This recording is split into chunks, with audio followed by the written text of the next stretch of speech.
लगा के ही छोड़ेंगे आपको। पूतना के प्राण पी लिए महाराज। विशाल विकराल पूतना का स्वरूप नंद भवन के पीछे जाकर के गिरा और पूतना का वध हुआ। बोलो पूतना मर्दन भगवान की। हमारे पूज्य नाना जी पंडित श्री कृष्णलाल शास्त्री जी वो व्रज साहित्य के कई आधुनिक भाव बताते थे, तो इस विषय में वो एक भाव कहते थे,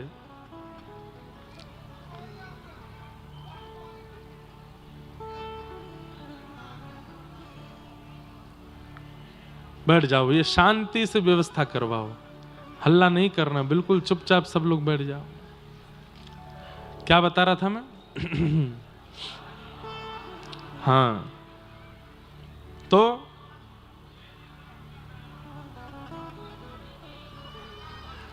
धीरे धीरे भैया बिना हल्ला किए सब लोग आगे खिसक जाओ, नेक नेक आगे आ जाओ, बीच वाले पीछे वाले जहां कहीं भी जगह दो, थोड़ी लोग बागाओं को बैठने के लिए थोड़ा स्थान मिल जाए।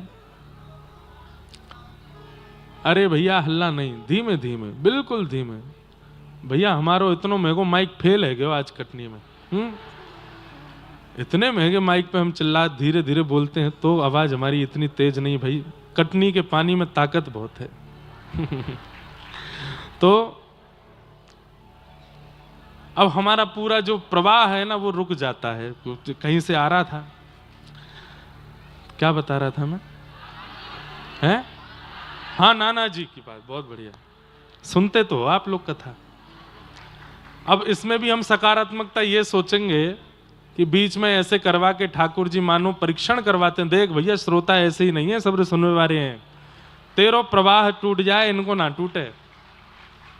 तो आपके प्रवाह का अनुमान करवाने के लिए ठाकुर जी ऐसे करवाते हैं। तो हमारे नाना जी बताते, बुरे लाला ये पूतना की लीला, अब जैसे कई लोग ऐसा मान लेते हैं ना कि ठाकुर जी की पूरी लीला राक्षसों के वध के लिए ही है ना, पूतना तो माध्यम बनी है। ठाकुर जी ने यहां पर भी एक लीला की है। कैसी लीला?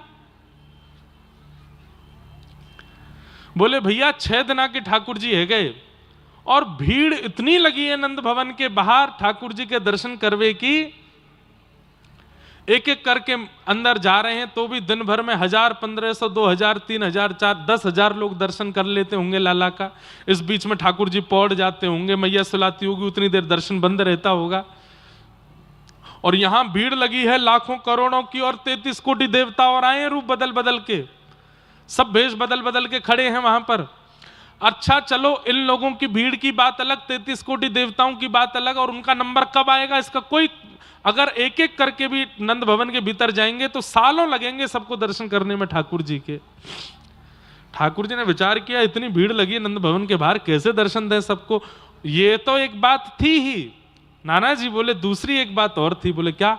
भैया ये जीव मानव तो लाइन में लग करके दर्शन कर ही लेंगे ठाकुर जी के, लेकिन जिनके लिए ठाकुर जी धराधाम पर पधारे हैं, ऐसी जगत जननी जगत पावनी श्री गैया गौ माता, अब वो कैसे जामे नंद भवन के अंदर लाला को दर्शन करवे के लिए? वो भी एक आध नहीं है, 9 लाख हैं, और 9 लाख गैयाओं के भीतर प्रवेश कराना, लाल जी के दर्शन कराना, ये तो असंभव है। तब ठाकुर जी ने विचार किया कि मैं अपनी गैयान को दर्शन कैसे दूं, मैं इतने सारे देवी देवता बाहर खड़े हैं, इन सबन को एक बार मैं दर्शन दे दूं, वाकई नहीं या कोई हमको ऊंचा मंच मंगवाना पड़ेगा। तो बोले ऊंचा मंच एक ही है। बोले कौन? पूतना। पूतना के पयोधर को पीने के बहाने उसको राक्षसी रूप में बना के उसकी शक्तियों से उसके स्वरूप को विशाल करके नंद भवन से बाहर निकलेंगे, और जैसे ही नंद भवन के बाहर पूतना विशाल होएगी, वहां के पयोधर पर लटक के जब हम आकाश की ओर जाएंगे तो दूर दूर तक जितने दर्शनार्थी खड़े सबको मेरो दर्शन है जाएगा। और सबसे बड़ी बात, गौ खिरक में खड़ी भाई जितनी गैया हैं सबको मेरा अनुभव है जाएगा, सबको मेरे दर्शन लाभ मिल जाएंगे। इसलिए ठाकुर जी ने पूतना का मतलब अहम भक्त पराधीन, ठाकुर जी दैत्यों के लिए राक्षसों के लिए लीला नहीं करते, दैत्य और राक्षसों को भी माध्यम बनाते हैं भक्तों से मिलने के लिए। रावण माध्यम है, मिलने तो ठाकुर जी विभीषण से गए हैं लंका, रावण तो माध्यम है।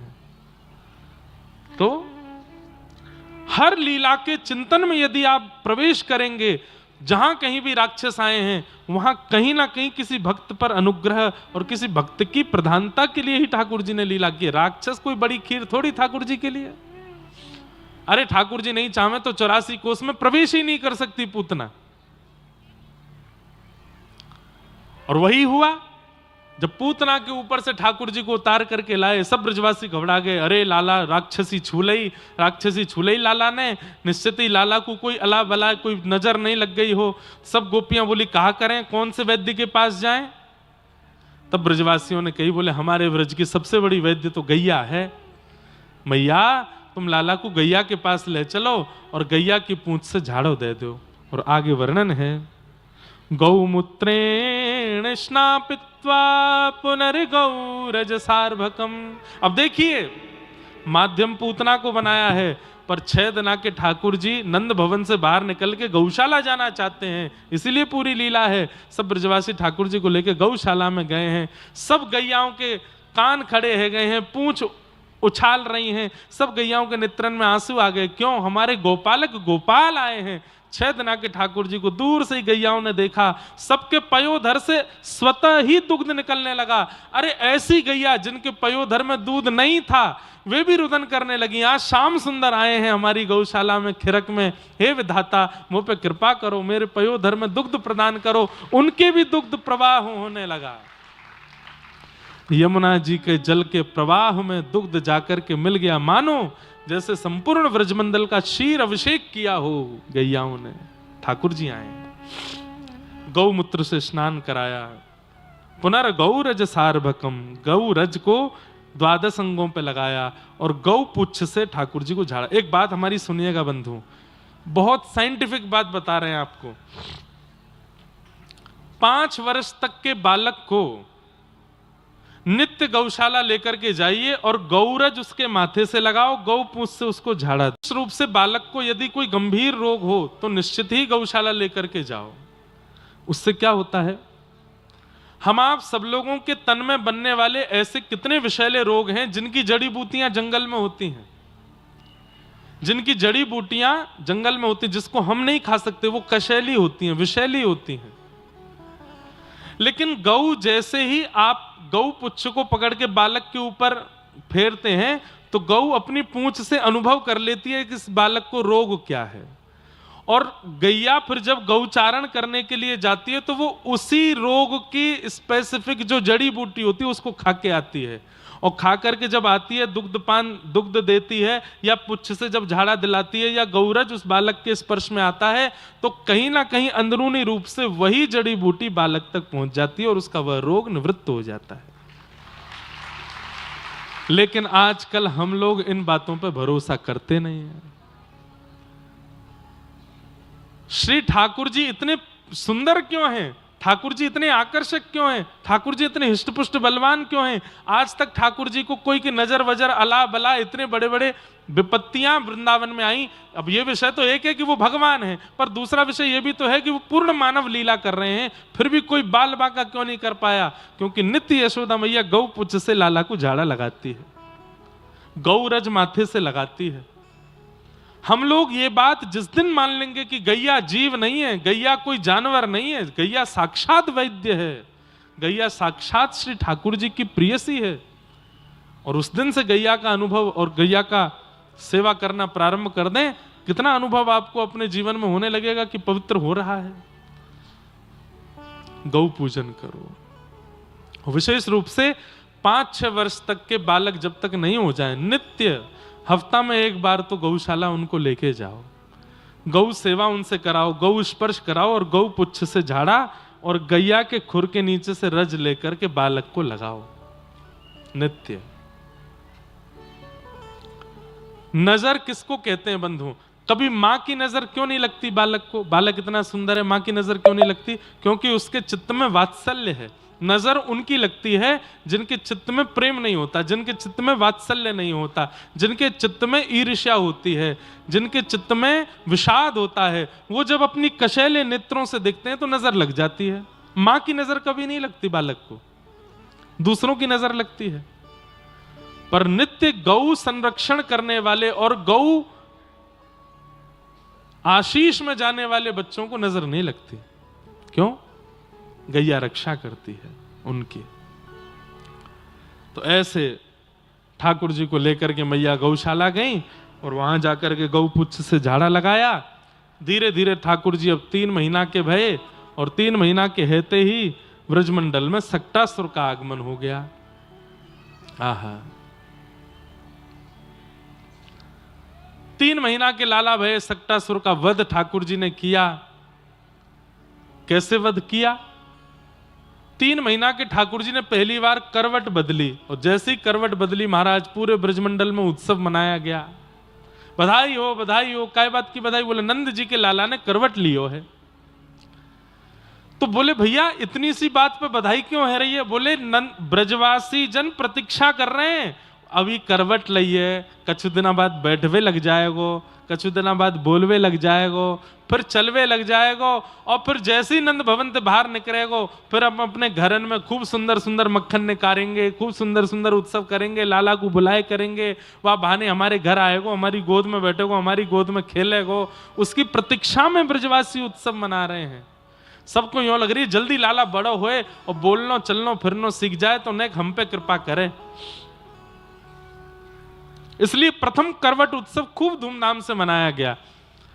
इतने ब्रजवासी इकट्ठे हो गए कि मैया ने लाला को छुपाए करके दूर एक बैलगाड़ी के नीचे झूला बनाई दी और वहां में लाला जाके सुवाई दियो। इतने में ही एक सक्टासुर नाम का दैत्य आया। जैसे ही बैलगाड़ी के ऊपर आके बैठा, मैया तो चली गई। ठाकुर जी ने मन में विचार किया कि आ गयो मामा को दूत आयो है दूसरो, अब याकू भी मजो चका में। सोई ठाकुर जी ने अपनो एक पाम लंबो किया और जोर से तक के मारो, बैलगाड़ी 3 बार आकाश में पलट गई और सक्टासुर का वध हो गया। उसका वध किया। जोर की बैलगाड़ी की गिरने की आवाज हुई तो सब ब्रजवासी दौड़े, जाकर के देखा मटकियां फूटी हुई हैं, दूध बिखरा पड़ा है और दूध के बीच में छोटे से लाला पड़े हैं और दूर एक सकट के नीचे दबा हुआ सक्टासुर पड़ा है। यशोदा मैया ने आकर के तुरंत अपना लाला गोद में उठायो। कैसे गिर गई बैलगाड़ी? इतनी बड़ी बैलगाड़ी मेरे लाला पे कैसे गिर गई?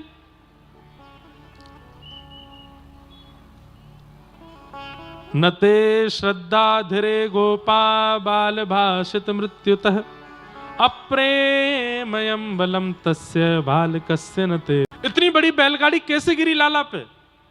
तो छोटे छोटे बालक वहां खेल रहे थे। उनमें से एक बालक ने आया कि कही, बोले मैया मैं बताऊं कैसे गिरी? बोले हाँ बता।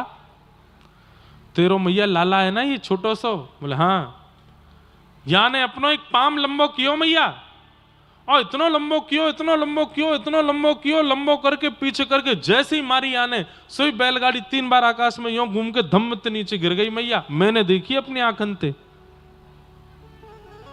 मैया बोली यहां पे आ। जैसे ही गए वहां में एक दियो मैया ने। शर्म ना आवे? नेक्सस मेरो लाला आज पहली बार करवट लिए, यूं कह रहा इतना लंबा पाम कियो याने, वो पाम ते घेर दी बैलगाड़ी। बालक गाल पे हाथ धर के बोलो, मैया तेरी सौगंध खा के कह रहा हूं, मैंने देखी अपनी आंखन ते। मैया बोली दोबारा आए यहां पे, सौगंध और खा रहा हूं मेरी। सुकाचार्य जी मुस्कुराते हुए कहते हैं, परीक्षित अप्रेमयम बलम तस्य बालकस्य नते विदुः। बालक तो सच बोल रहे हैं, लेकिन इतना प्रेम यशोदा मैया लाला से करती है कि उसके ऐश्वर्य को स्वीकार नहीं कर पा रही है। मेरा बालक ऐश्वर्यवान है, मेरा बालक बलवान है, ये मां का प्रेम स्वीकार नहीं करने देता। अरे महाराज, बालक कोई विचित्र कार्य कर दे जो कोई नहीं कर पाया, वो बालक करके आ जाए तो मां को बहुत देर तक आश्चर्य होता है, ये तेने कियो? मौत हो तो आवे ना, तो किस कर आयो तू?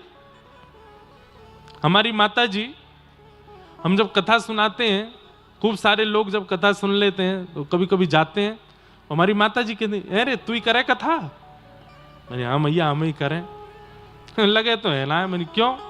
तो पे मौत हो तो आवे ना, तू को चलनो फिरनो बोलनो सब हमने सिखाया, तू कथा कैसे करने लगो? मैंने मैया अब इसमें मेरी क्या गलती? हमारी दादी, हमारी पूज्य दादी माँ, तो एक बार वो कथा में आई पिताजी की, मैं छोटा सा था, हजारों की तादाद में भीड़ बैठी, तो हमने अपनी दादी से पूछा, बिल्कुल ठेठ ब्रजवासी गांव की, हमने की दादी कितनी बढ़िया कथा करते हैं ना पिताजी, तो हमारी दादी बोली, पतो ना कहा किड़विड़ किड़विड़ सी करतो रे, वो तो समझ में ही ना आवे। जन कहा बोलतो रे, मेरे तो पल्ले ही ना पड़े। तो माँ का वात्सल्य कैसा होता है, माँ का प्रेम कैसा होता है कि वो अपने बालक की आधुनिकता को स्वीकार नहीं कर पाती है। यशोदा मैया में प्रेम का ऐसा पारावार है कि ठाकुर जी के द्वारा की गई अद्भुत लीला भी मैया को स्वीकार नहीं होती। और यही प्रेम कहलाता है, जहां पर आपके प्रेमी की आधुनिकता आपका चित्त नहीं देखता है। जहां पर आधुनिकता देख करके प्रेम हो रहा हो, समझो प्रेम नहीं। एक बात कह दूं, कान पकड़ के सॉरी बोलते हुए, बुरा नहीं मानना आप लोग। हम लोग अपने कुल देवता, इष्ट देवी, कुल देवी, गुरु, सबके प्रभाव देख करके उनका भजन करते हैं। सबकी शक्तियों का ज्यादा प्रदर्शन, अरे ये कुल देवता तो ये करने से ये काम कर देते हैं, ये करने से ये काम कर देते हैं, ये प्रेम नहीं है। जहां पर शक्तियों का चिंतन किया जाता है वहां प्रेम नष्ट हो जाता है।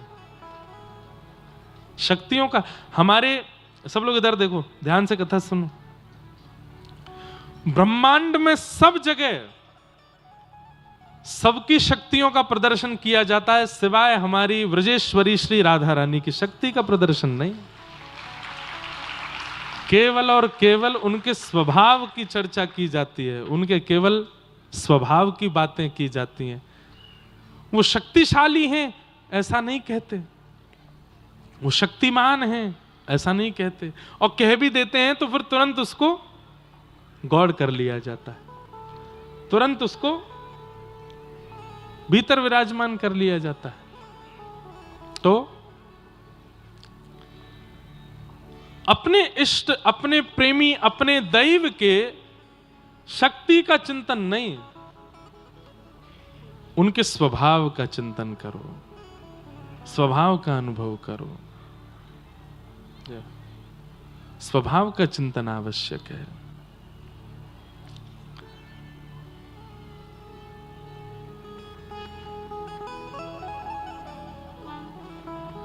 तो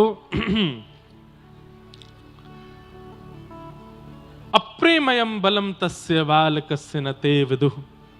यशोदा मैया लाला के प्रभाव को स्वीकार नहीं कर रही, और प्रभाव स्वीकार जहां हो वहां प्रेम नहीं है। स्वभाव का स्वीकारीकरण प्रेम का द्योतक होता है। आपको अगर अनुभव करना है कि आपसे कितने लोग प्रेम करते हैं, तो कुछ दिन के लिए अपने प्रभाव से दूर चले जाओ। आप कहोगे महाराज जी प्रभाव ही नहीं, अरे कमा के घर को तो दे रहे हो, कुछ दिन के लिए देना बंद कर दो, कमाई छोड़ दो, कुछ दिन के लिए घर पे ही बैठ जाओ। बोले अब हम आज के बाद कुछ कमाएंगे धमाएंगे नहीं, घर पे ही रहेंगे 15-20 दिन। फूली फूली रोटियां जो पहले मिलती थी, अब वो बिना फूली ही मिलनी प्रारंभ हो जाएंगी। कुछ दिन बाद ये उनकी ताली बजी हैं जिनका अनुभव है। कुछ दिन बाद गरम गरम दाल जिससे महाराज धुआं उठ रहा था, वो अब सामान्य मिलने लग जाएगी। और कुछ दिन बाद तो ऐसा ही हो जाएगा, रोटी है नहीं, ब्रेड ही खा लो। अब क्या करें, करते धरते तो कुछ हो नहीं, पड़े रहते हो पूरे दिन घर में, और क्या करोगे आप।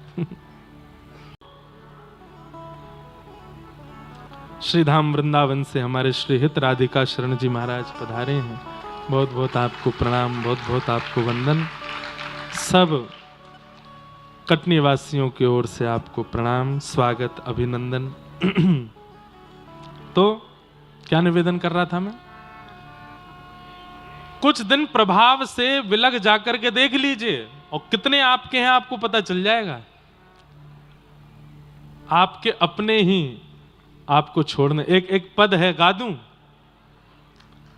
ऊधो जब टेढ़े दिन आवे, ऊधो जब टेढ़े दिन आवे, ऊधो जब टेढ़े। सुनिए मत, गाइए हमारे साथ। अच्छा, कईयों के टेढ़े दिन आके चले गए, और जिनके नहीं आए हैं वो भी गाओ, क्योंकि आने वाले हैं। आप कहोगे मारे डरा रहे हो, डरा नहीं रहे हैं, संसार चक्र है भैया। या तो कोई टेढ़े दिनों से निकल करके आया है और कोई टेढ़े दिनों में चल रहा है और कोई टेढ़े दिन में पहुंचने वाला है। तीनों के लिए है ये पद, सूरदास जी का पद है। ऊधो जब टेढ़े दिन आवे, ऊधो जब टेढ़े दिन आवे, हाँ ऊधो जब टेढ़े दिन आवे,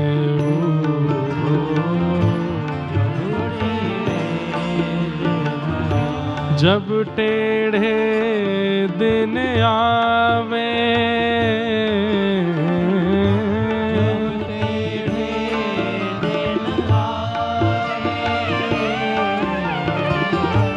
जब टेढ़े दिन आवे,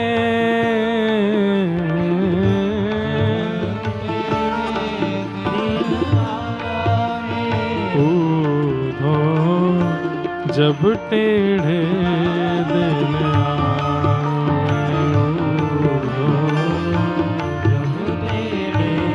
तो जब टेढ़े दिन आते हैं तो क्या होता है? इष्ट मित्र मुखहु नहीं बोले, इष्ट मित्र मुखहु नहीं बोले, देखत नैन चुरावे हो, देखत नैन चुरावे। जब टेढ़े दिन आएंगे आपके अपने ही जाकर के कह देंगे अरे हमने तो बहुत समझाया था, माना नहीं, फंस गया, अब हम तो संबंध तोड़ चुके हैं, अब हमारा कोई उससे संबंध नहीं है। और कभी आप सामने से आ भी जाओगे, अरे हम बहुत व्यस्त हैं, हम बहुत काम में लगे भैया, हम तो कल बात करेंगे, परसों बात करेंगे, अभी समय नहीं है हमारे पास। तो अब देखो भैया ये तो संसार है, सबके जीवन में कुछ ना कुछ आता है, आपके जीवन में आया, आप भोगिए। इष्ट मित्र मुखहु नहीं बोले, इष्ट मित्र नहीं बोले, देखत नैन चुरावे हो, देखत। और अगली पंक्ति और सुंदर है, सोना छुअत होत है माटी, सोना छुअत होत है माटी, सोना छुअत होत है माटी, सोना छुअत होत है माटी, मूरख ज्ञान सिखावे हो, मूरख ज्ञान ऊधो जब टेढ़े दिन आवे, जब टेढ़े दिन आवे। क्या निवेदन कर रहे हैं? श्री कटनी के हनुमत कुटी से पूज्य सुरेंद्र दास जी महाराज पधारे हैं। आपको बारंबार प्रणाम, वंदन, बारंबार आपके युगल चरणों में प्रणाम। सब कटनी वासियों की ओर से महाराज जी को जय सिया राम।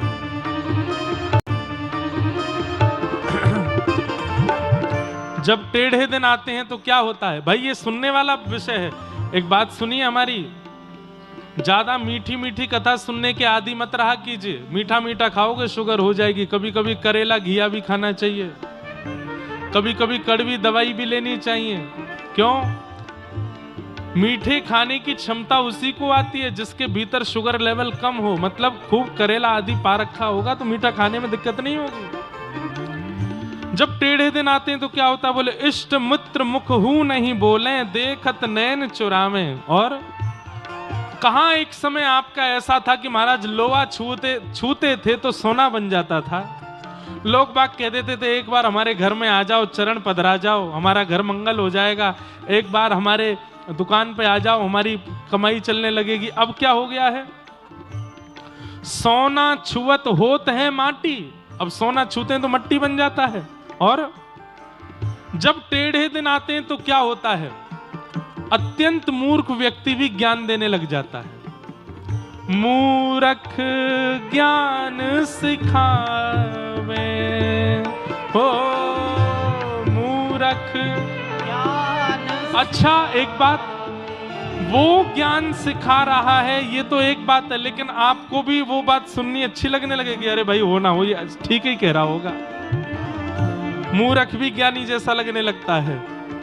ऊधो जब टेढ़े दिन आवे, ऊधो जब टेढ़े दिन आवे, अपनो अपनो भाग्य सखीरी, अपनो अपनो भाग्य सखीरी, अपनो अपनो भाग्य सखीरी, अपनो अपनो भाग्य सखीरी।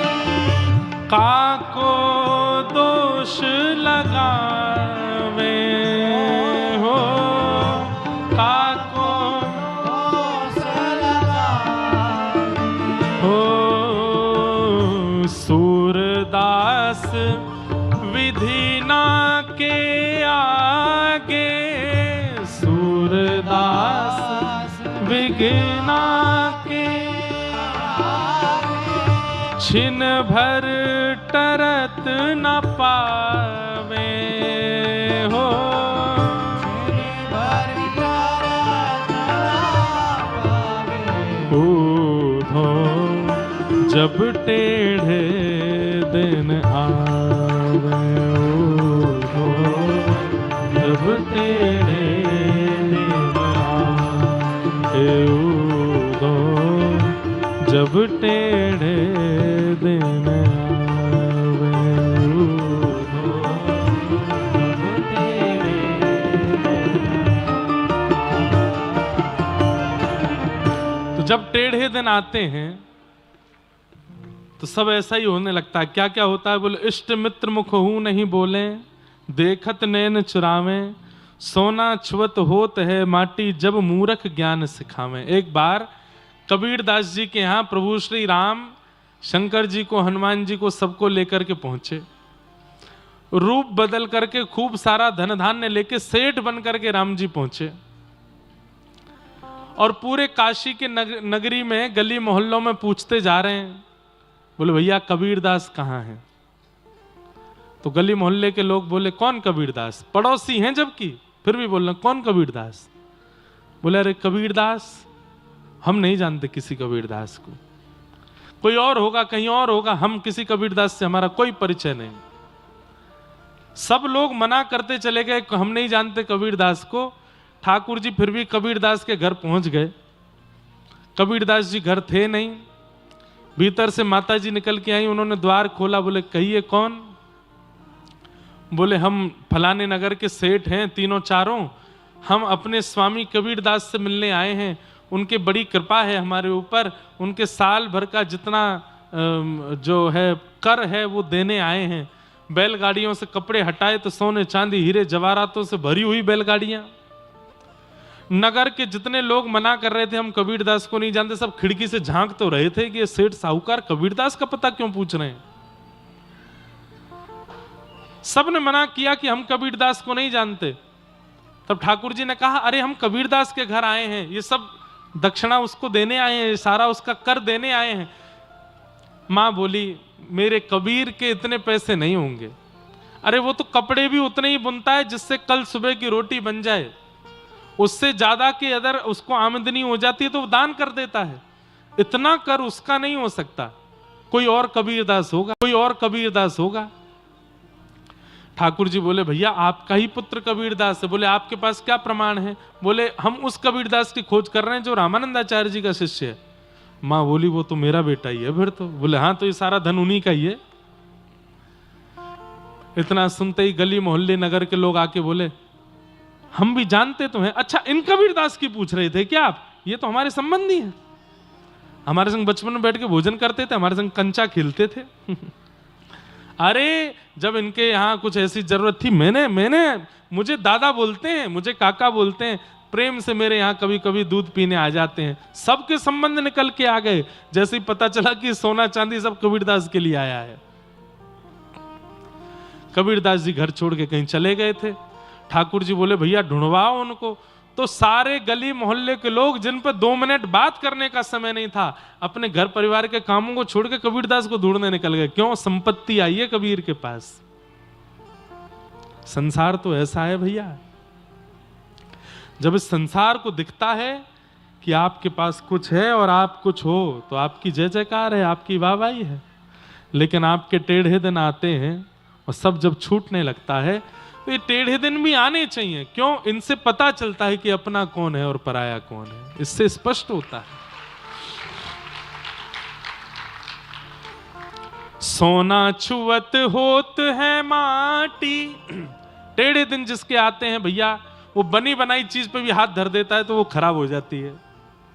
और मूर्ख ज्ञान सिखावे, मूर्ख भी ज्ञान दे के चला जाता है, अरे भैया ऐसा है ऐसा है, और आपको उसमें भी लगता है भैया चलो कोई तो बता रहा है।